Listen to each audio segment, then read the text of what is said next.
Bonjour, mon nom est Patrick Saint-Amand. Je suis enseignant en mathématiques au Collégial international Sainte-Anne. Dans le fond, ce projet-là, l'objectif, c'était de créer des applications en réalité virtuelle et en réalité augmentée afin d'apprendre les langues.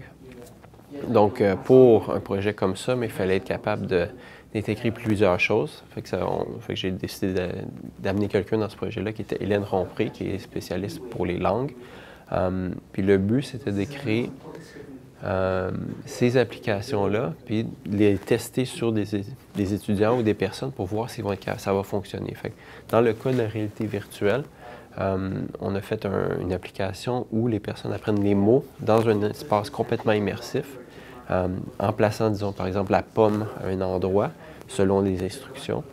Puis ensuite, dans le fond, on a un endroit, c'est dans une classe complète où on est capable de prendre plein d'objets, d'aller les placer, puis suivre des instructions comme mettre la pomme sur la table, mettre la pomme sur le bureau du prof, et ainsi de suite.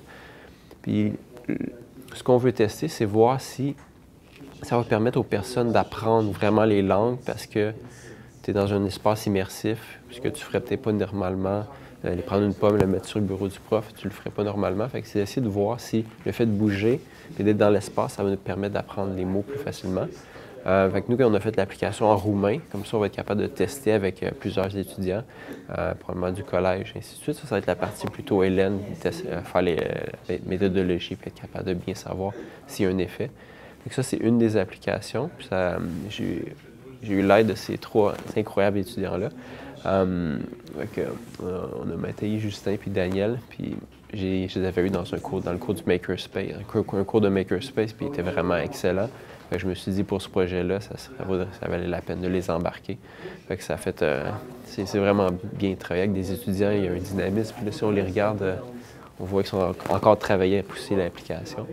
Fait que ça, il y a cette application réalité virtuelle qui est avec le casque complètement immersif.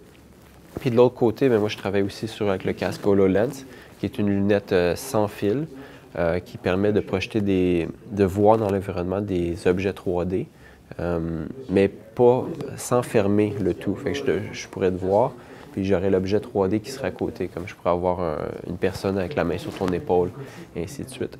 Donc, le but, c'était d'avoir une application où je peux prendre des photos, puis d'avoir la traduction, le mot relié à cet objet-là, afin de savoir c'est quoi l'objet. Ça me donnerait le mot, par exemple, en anglais. Ça serait projecteur ou caméra, et ainsi de suite, en prenant une photo. Fait qu'on a le casque. L'idée, c'est de se promener dans l'espace, prendre des photos, puis les mots vont rester à ces endroits-là.